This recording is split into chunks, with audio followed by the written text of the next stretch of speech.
आफू लडाई गरेर मर्ने भाइ किन यस्तो गरेको ल हेर्नुस् है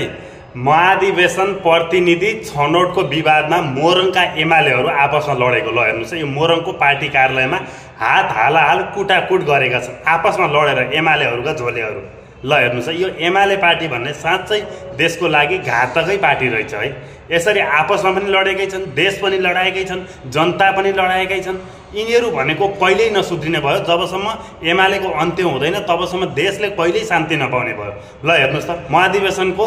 प्रतिनिधि छनौटमा यसरी आपसमै लडिरहेका छन्।